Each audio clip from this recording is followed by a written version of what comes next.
또 있어요? 자꾸 이제 파야 돼. 없어요. 이게 다예요. 이게 다예요? 아니 그러니까 그게 말도 못하고 마이너스가 이렇게 났으니까. 괜찮아요. 그러니까 지금 이제 법무사님이 이게 얘기를 해주니까 근데 그 전에 모르니까 막 너무 답답하고. 근데 또 오늘 얘기해 또 까먹으면 안 돼요. 아니요, 이건 안 까먹죠. 이제 이게 나 너무 힘든 게 단기 임대를 내놨었는데 단기 임대가 이제 젊은 사람들이 오니까 막 이제 막 많이 시끄럽고 이러나 봐요. 민원이 들어오니까 제가 그거를 전세로 돌리려고 전세 계약을 했거든요. 근데 또 하다 보니까 이게 지금 제가 매매 사업자로 받은 거잖아요. 나중에 문제가 될 것 같아가지고 지금 1가구 2주택이 된 거잖아요, 제 명의로. 이거를 어떻게 처리를 해야 되는 건지. 팔래도 팔리지도 않고. 단기 임대라고 했다가 지금 이거? 33MT라고 했어요? 에어비앤비라고 했어요? 33, 네. 33MT로? 네, 그걸로 한 2번 돌렸는데 이제 민원이 들어오니까 제가 그걸 관리가 안 될 것 같아서 이제 전세를 내놓으려고 했더니 금방 나가더라고요. 저 이렇게 쉽게 나갈 줄 몰랐어요. 바로 나가더라고요. 좋은 거지. 좋은 거라고요? 수요가 많은 거니까. 근데 매매 사업자는 원래 임대가 안 되는 거잖아요, 사실. 그래서 단기 임대도 안 되는 건데 제가 불법으로 했던 거고. 그러니까 이제 불안불안했었는데 민원까지 들어오니까 더 불안해서 제가 더 이상 그건 안 되겠다 싶어서 전세로 돌린 거죠. 근데 이제 전세자가 19일 날 이제 입주를 할 거거든요. 19일 날? 네. 벌써 다 끝났잖아 그러면. 제가 걱정하는 건 매매 사업자인데 임대를 제가 준 거잖아요. 뭐가 걱정이에요? 그러니까 매매 사업자로 안 하면 되죠. 그러면 제가 1가구 2주택이 되니까. 어차피 매매 사업자를 갖고 있어도 크게 뭐 달라질 건 없어요. 어차피 1가구 2주택에서 뭐가 달라져요? 중과된다고 지금. 어떤 게 중과돼? 세금. 어떤 중과? 양도세? 나중에 팔게 되면? 플러스 20%. 어차피 전세를 놓으면 2년 세팅된 거잖아, 2년 뒤에. 그러면 결론은 2년이 지나고 나면 매매 사업자가 갖고 있는 종합소득세하고는 똑같이 동률이게 되기 때문에 의미가 없어지는 거예요.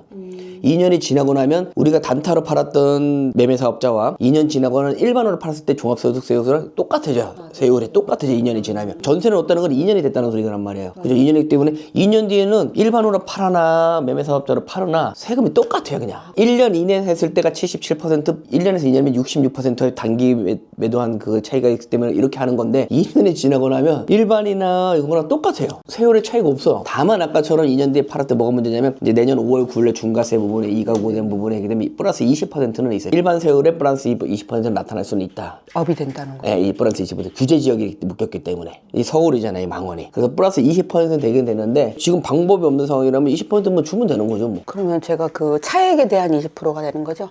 이익금에. 그러니까 기본 세율이 남겨지고 플러스 20% 되는 거죠. 근데 원래 매매사를 단기간에 팔았다면 아까처럼 플러스 20%는 없는데 근데 그게 100% 된다는 법은 없죠. 내년 5월 9일까지 있다는 유예가 됐고 정부에서 그것도 또 중과를 유예시켜 준다라면 없어지는 거기 때문에 상관없기 때문에 세율의 문제 때문에 걱정이라면 똑같다. 지금 첫 번째 집 뭐 갖고 있는데? 도림동. 아파트? 네. 이거 언제 취득했어요? 이게 24년도 8월. 다세대는? 이거는 올해 6월. 어쨌든 나중에 팔 때는 요 위에 2번 먼저 무조건 팔아내야 돼요. 왜냐면 이게 1년 뒤에 샀다라면 일시적 2가구로 해서 할 수가 있었는데 일시적으로 갖고 있다가 요거 먼저 팔면 비과세 혜택을 받을 수 있는데 이게 1년이 안 됐기 때문에 무조건 나중에 팔 때는 2번 먼저 팔아내야 돼요. 저는 이거 먼저라고 생각을 했는데. 아니죠. 가장 돈이 많이 남는 거를 가장 늦게 팔아야 돼요. 많이 남는 거예요? 차익이 많이 남는 거. 비과세 혜택 받으려면. 얘가 많이 남을 것 같은데. 그러니까 그거를 마냥 늦게 팔아야 되는 거죠. 늦게. 왜냐면 이게 1년이 지났다라면 이거를 3년 안에 요거를 팔면 일시적 2가지고 해서 요것도 먼저 팔아도 상관없었는데 지금 1년이 안 돼버렸잖아요. 10개월 때문에 요거 먼저 팔아버리면 비과세가 안 돼요. 2년이 지나도. 당연히도 이거는 취득할 당시에 규제 지역이 아니었기 때문에 요거는 아까처럼 상관없기 때문에 어쨌든 팔려면 무조건 이걸 먼저 던지고 그리고 나중에 얘도 규제 지역 아니었는데. 그게 아니라 나 지금 1년이라는 게 안겼기 때문에 무조건 2가구 동시에 되기 때문에 이거 먼저 팔으면 비과세가 안 돼서 차익에 아까처럼 2년 지나서 양도세가 붙기 때문에 차익이 어쨌든 가장 많이 나는 거를 나중에 파는 거다. 그래서 이걸 먼저 팔아내고 그렇게 지금 하셔야 돼요. 그럼 2년이 지나면 매매 사업자라는 의미가 없다라는 거예요? 의미가 없어요. 그러니까 보통 2년 이내에 팔았을 때 매매 사업자가 의미가 있는 게 세금 때문에 있는 거기 때문에 왜냐면 1년일 때는 77%잖아요. 일반으로 팔아내면. 근데 1년에서 2년 사이는 66%였단 말인데 요거 주면 남는 게 하나도 없단 말이야. 그래서 이게 매매 사업자라는 걸 가게 되면 요거는 양도소득세고 건 바이 건으로 하는 거는 종합소득세로 가는 거기 때문에 요거는 6에서 45%까지 구간마다 달라지는 거라서 이렇게 되는데 이게 2년이 지나고 나면 여기랑 동일하게 된다. 그래서 2년이 지나면 세금에 대한 의미가 없다. 다만 지금 규제지역에 묶여가지고 기본 세율에 플러스 20%는 2가구이기 때문에 내년 5월 9일날 연장 안에 좀 생길 수는 있지만 요 부분은 지금 남는 게 없기 때문에 뭔가 이득이 남아야지 그걸 했는데 그게 없기 때문에 크게 신경 쓸 필요가 없기 때문에 지금 이거는 가장 큰 거는 사실은 대출 부분에 걷어들이고 3년 동안 대출을 못하게 한 것 때문인데 어차피 받아가지고 상환을 다 한다면서요. 네. 상환할 수 있는 금액이 생겼다면 상환하고 요거는 뭐 재고자산을 굳이 늘 이유는 없어요. 얘가 너무 걱정돼가지고 막 잠도 못 자고 근데 지금 이제 해결이 된 것 같아요. 전세를 내놓으면 근데 매매가 안 되겠죠? 아니죠, 상관없죠. 그분이 그렇게 얘기하시던데. 일로 놔둬야 팔린다고? 그쵸. 그건 당연한 거죠. 그건 당연한 건데 그래도 뭐 그 내용에 대해 망원동이기 때문에 거기에 대한 부분은 개발 이슈도 언제든지 있을 수 있으니까 일단 내놓고 시세를 보는 거예요. 우리가 내놓으려고 그러면 계속 갈 때마다 얼마인지 물어보는 입장인데 만약에 반대로 내놓고 있으면 당연히 안 붙을 수도 있죠. 근데 붙으면 뭔가가 있나? 붙긴 하더라고요. 네, 자동으로 계속 뭔가가 피드백이 되는 거죠. 공인중개사에서 전화해서 사모님 이거 살 사람인데 팔 생각 없으세요? 그러면 맞춰가지고 살 것 같으면 이거에 차익을 내기 위해서 이거를 팔기 차익이 있으면 이분들한테 반대로 생각을 계속 의원하게 가야 돼요. 전세가 있다고 못 맞춰주진 않아요. 무슨 말이냐면 좋은 가격에 살 사람이 나타났어. 그리고 이것도 팔고 이것도 팔면 비과세 받을 수 있을 것 같아. 그럼 이 사람한테 가서 내가 이사비용 1,000만 원 줄 테니까 전세 계약 해지하고 나가주시면 안 되냐. 1번은 계약 기간이 종료돼야 되지만 2번은 합의 해지도 가능하기 때문에 내놓으면서 피드백을 받아라 공인중개사한테. 그러다가 갑자기 가격이 퀀텀 확 뜰 때가 있거든. 뭔가 개발 이슈가 있나? 그러면 굳이 내가 가져가 봐야지 이렇게 생각할 수 있는 거라서 계속 내놓고 공인중개사한테 보고를 받아라. 잘 나가는구나 이 지역은 이런 식으로. 무슨 말인지 가셨죠? 네. 계속 그냥 내놓으세요. 그 가격이 안 맞으면 안 팔면 되는 거니까 요거는 이렇게 그냥 해결하면 될 것 같아요. 지금 어쨌든 도림 아파트 갖고 있고 다세대 망원도 갖고 있다. 그죠? 근데 이제 저 같은 경우는 얘 들어가서 살고 싶은데 도림 아파트? 네, 이제 앞으로의 저의 이제 그 나이도 있고 해서 들어가서 살려고 하는데 돈이 많이 들어가니까. 깔고 앉게 가주시. 네, 맞아요. 그거예요. 깔고 앉지 마요.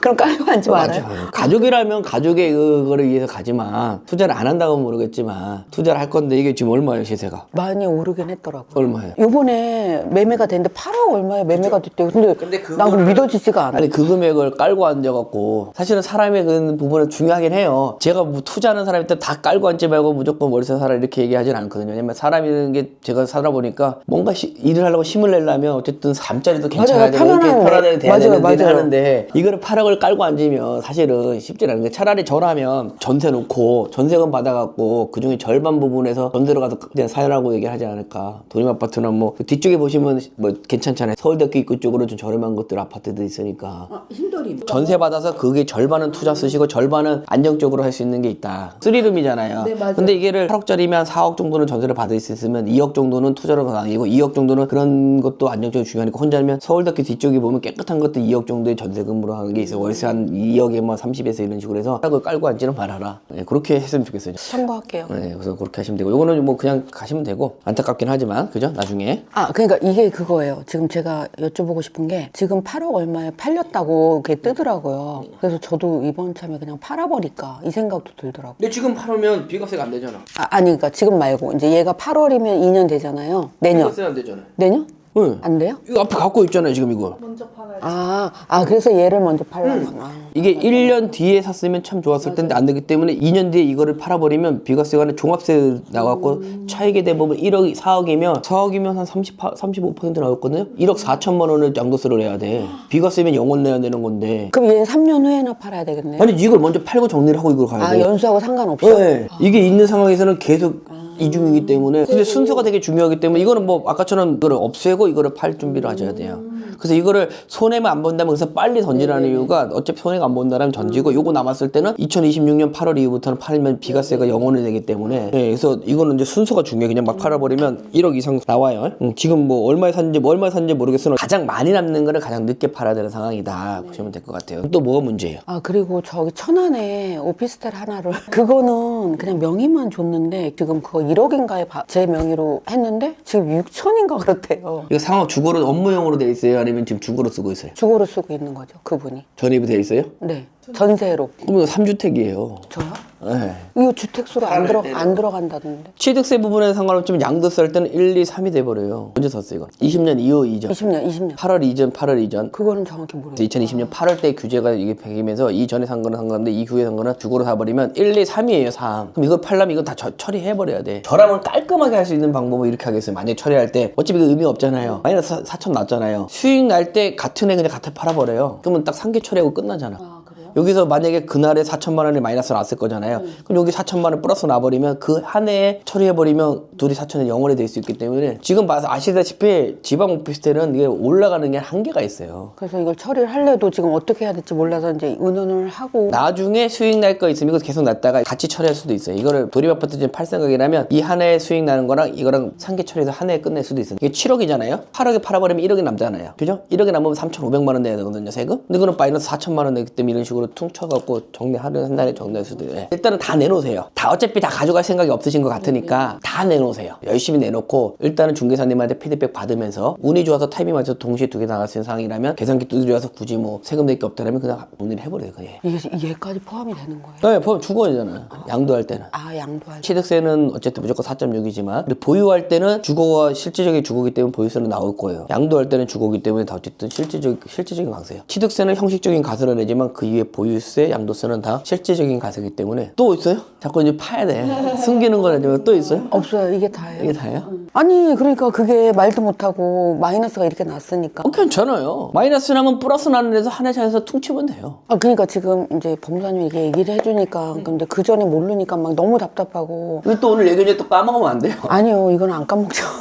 그리고 이제 개인적인 거는 제가 이제 지금 직장을 갖고 있는데 이 직장이 너무 불안한 거예요. 계약직이 아니면 정규직이? 아, 정규직인데, 네, 제가 이제 나이도 있고 해서 너무 이제 불안하니까 이 경매로 해서 제가 이제 그 직업을 아예 이쪽으로 하려고 하는데 기초가 없으니까 너무 막 지금 이거 보시면 아시죠? 모든 사람들이 이렇게 겪는 거예요. 대부분 다 겪어요. 이걸 겪는다고요? 이거 다 겪어 이렇게 다. 아, 그래요? 네. 그냥 피디님도 겪고 다 겪어요. 이거 그냥 넓게 보는 게 아니라 딱 그것만 보다 보니까 이게 뭔지 모르겠고 일단 받아놓고 세금적인 생각 안 하고 나니까 저지르고 나니까 이게 닥치고 나니까 이게 자꾸 걸리네 이렇게 생각해요. 초보는 사람은 걸리는 게 정상이에요 사실은. 버는 게 아니라 이거 지금 세금 얘기만 들어도 그냥 괜한 짓 한 거잖아요. 스트레스 받고. 아 그래서 이거 내 길이 아닌가 보다. 그거 아니에요. 그래서 제가 얘기 드린 거죠. 다 깔끔하게 이제는 됐으니까 다 리셋 시키자. 다 정리하고 리셋 시켜서 가자. 어쨌든 걱정할 일은 아니다. 어차피 저질러 놨으니까 방법을 찾아내는 방법이기 때문에 괜찮아요. 어쨌든 여기에 대해서 많이 배웠잖아. 어쨌든 본인의 생각은 정규직인데 어쨌든 뭐 언제 얘기죠? 아웃될지도 모르고 어쨌든 평생 나는 어떤 소득을 갖고 싶어서 정규직 근로소득에서 지금 사업소득으로 전환하고 싶다는 소리거든요. 경매라는 게. 지금 소득이 얼마예요? 지금 안 돼요. 좀 많아? 계속 다니세요. 그만 하락할 때까지 계속 다니세요. 월급은 안 올려줘도 좋으니까. 왜냐면 이게 요즘에 가장 중요해졌어요. 매매사업자도 소득을 보면서 옛날에는 매매사업자도 소득 안 받는데 이제 총량이 한계가 되면서 이게 매매사업자도 줄이 서 있으니까 요거를 빌려줄 때 소득이 따로 있는 사람들을 줄을 세워가지고 등수하기 때문에 이게 중요하기 때문에 그냥 하라고 그냥 냅두라는 거예요. 다니라는 거죠. 돈을 계속 올려달라면 언젠가는 나가라고 할 텐데 뭐 그냥 그렇게 해서 나머지 부분을 사업소득을 이렇게 전환시킬 수 있는 시간을 좀 벌자. 경매 부분에서를 이제 만들려고 얘기하는 거잖아요. 그래서 수업을 들은 건데 그래서 지금 가장 먼저 해야 될 거 뭐냐면 너무 많은 걸 할 필요는 없다. 경매를 딱 하려고 그러면 할 수 있는 거 할 수 없는 거를 분리시키자. 지금 보면 할 수 없는 건 딱 나와 있어요. 어차피 주택이 지금 거의 3개인데 뭘 할 수 있어요. 그죠? 아무것도 못 한단 말이야. 지금 할 수 있는 건 뭐냐면 수도권 비규제 지역에서 공시지가 1억 이하 물건가 그리고 그 비수도권에서 공시지가 2억 이하밖에 이제 못 하는 거예요. 보니. 수도권도 대출이 안 나오지 않아요? 비수도권. 크게 어떻게 나누냐면 수도권 규제 지역, 2번 수도권 비규제 지역, 3번 급외 지방 이렇게 봐야 되는데 수도권 규제 지역은 아까처럼 대출 B, 수도권의 비규제 지역은 사업자 대출이 나온다. 그게 부천 아니에요? 예. 근데 저 안 돼. 근데 아까처럼 그게 뭐냐면 매매사업자라 이런 건 안 되고 나오면 전자상거래로 해주신다. 왜 매매사업자는 수도권에서 해주지 말라고 정부에서 막았기 때문에 그게 예외적으로 전자상거래라고 해서 전자상거래를 해주는데 그게 왜냐면 명함받고 하시는 분들이 있으면 그분이 거래하는 데가 있어요. 보험사도 마찬가지예요. 보험사도 자기가 내가 삼성이면 삼성만 하시는 분이 있고 다양하게끔 전체를 하시는 분들이 있단 말이에요. 근데 삼성에다가 찔러버리면 삼성한테 해보면 그건 안 돼요. 라고 하면 나누기 때문에 다양한 대출 상품을 취급하시는 분은 좋은데 대부분 이 사람은 어디로 연결되냐면 법무사 사무실이랑 등기하시는 분들하고 연결돼 있단 말이에요. 그래서 걔네들이 갖고 있는 것 중에서 전자상거래 안 된다 그러면 당연히 안 나올 수밖에 없는 거예요. 근데 안 된다고 포기하는 게 아니라 다른 데도 알아보면 다른 데는 되는 사람도 있어요. 수원지방법원 갔었는데 그래서 제가 물어봤어요. 다른 대출하는데 저희는 해주고 있다고 전자상거래로 저번 주도 해준다고 그랬거든요. 수원에 매매사업자는 안 되는데 전자상거래는 해주고 있다. 근데 이것도 소득이 있어야 되는 사람들 순서대로 내주는 거고 되는데도 안 되는 것도 있기 때문에 일단은 세모로 보고 물어볼 수밖에 없어요. 수원지방법원 가가지고 열심히 받으셔가지고 이모님들이 명감해서 물어보실 수밖에 없는 상황이죠. 그럼 저 이게 3주택인데 가능하다는 거예요? 네, 본인이 지금 할 수 있는 건 딱 정해져 있는 건 적으세요. 수도권 비규제 중에 1억 이하. 근데 서울은 아예 무조건 안 되는 안 거고, 돼요. 네, 네. 그죠? 공부를 해갖고 만들 수 있는 걸 해야 되는 거죠. 그 2번은 뭐다? 지방. 공시지가 2억이야. 그 이상을 해도 되는데 취득세가 많이 나오기 때문에 상대방하고 경쟁률이 안 되는 거예요. 본인은 2개밖에 딱 할 수밖에 없는 거예요. 근데 본인이 영역에 봤을 때 공부를 해봤는데 지금 어떤 느낌이냐면 다시 해보니까 어때요? 쫄려. 스트레스 받아. 한번 크게 되었잖아요. 그 지금 이거 빌라에 대한 부분은 반감이 있는 상황인데 결론은 딱 정해져 있어요. 본인 둘 중에 아파트. 부천에서도 1억 5천짜리 아파트 있어요. 자본금이 얼마야? 그래도 한 1억? 그럼 맞네. 상당히 맞네. 지금 본인이 총 경력이 원을 했잖아요. 그럼 제가 봤을 때는 본인은 3억에서 5억 정도 되는 아파트. 감정가 3억에서 5억가 그래서 여기서 픽스라는 거죠. 딱 보시면 3억에서 5억 되는 게 있으면 보시면 이제 아파트들 입찰할 때 중요한 것도 뭐냐면 우리가 매도할 수 있는 시세를 딱 정해야 되는데 시세를 정하지 못하는 이유 중에 뭐냐면 인테리어가 돼 있나 안 되나 내가 안 봤기 때문에 되게 힘들어하거든요. 이런 것 저거 머리가 복잡하다 싶으면 10년 이내에 있는 준시 중에서 3억 하는 5억 정도의 아파트 시세는 어딜까? 그럼 인구수가 몇 명이냐면 인구수가 10만에서 50만 사이가 3억에서 5억 정도 가요. 이 정도가 10년 이내 준시축이라는 거예요. 그러면 준시축이 뭐냐면 인테리어를 생각할 필요가 없어요. 그러니까 변수가 안 생겨요. 입찰 가격이 가려는데 자꾸 올해 30년 된 거 가서 찾아버리면 인테리어 됐나 안 되나 그 변수를 생각하다 보니까 입찰 가격이 자꾸 보수적으로 낮게 되기 때문에 내가 들어가는 입찰가 산정하기가 어렵거든요. 근데 이렇게 돼버리면 준시축 가면 인테리어 비용은 들어가지 않겠구나. 그냥 기본 장판 도배만 한 200만 원만 들어가겠다 생각하시면 그럼 결론은 변수가 없기 때문에 내가 입찰가 산정하기 편하거든요. 3억에서 5억 정도 된 아파트에 10년짜리 이내는 어디일까로 고민해보면 인구 10만에서 50만 정도가 이 정도 가격에서 형성되어 있다. 한 50만 원 5억 정도 형성되어 있고 10만 원 3억 정도 있으면 10년 이내 준시축으로 아파트를 선택할 수 있기 때문에 내가 편하게 갈 수 있다. 10만 있는 50만 인구가 어딘지를 찾아보세요. 지도로 한번 띄워보세요. 못하는 게 아니라 생각이 너무 많다 보니까 필터링 자체가 지금 안 돼서 물건 자체도 지금 고르기가 쉽지가 않을 거예요. 내가 봤을 때는. 이렇게 지도를 놓고 이제 딱 고민을 해보는 거예요. 인구를 한번 대보는 거죠. 수도권 빼고 내가 할 수 있는 게 지금 비수도권이라 했으니까 수도권 빼고 볼게요. 인구가 한 10만에서 50만 사이가 있는 게 비수도권으로 갈 수 있는 게 어디냐? 양주, 파주, 김포, 부천 이런 식으로 가면서 내려보시고 강원도 보시면 원주, 춘천, 강릉. 그런데 이 중에서 내가 가장 잘하는 지역이 어디냐? 가장 편하게 갈 수 있고 가장 잘하는 지역이 어디예요? 춘천. 그러면 춘천. 그래서 제일 만만해요. 네, 춘천 또 김포? 뭐 양주. 이게 너무 많아요. 아 그래요? 너무 많다는 거예요. 그러니까 다 가고 줄 필요가 없다는 거죠. 우리는 하나만 잡아서 수익만 내면 되는데 하나하나씩 천천히 가야 되는데 지금 다 잡으면 이거 다 물건 찾아서 어떡할 거예요. 김포 정도 괜찮아요. 김포. 부천 가까우니까 거래되고 이렇게만 잡고 일단은 들어가는 거예요. 볼게요. 필터링에서 모든 게 끝나야 돼요. 주소를 여기 경기도 먼저 주세요. 경기도 그리고 옆에 김포.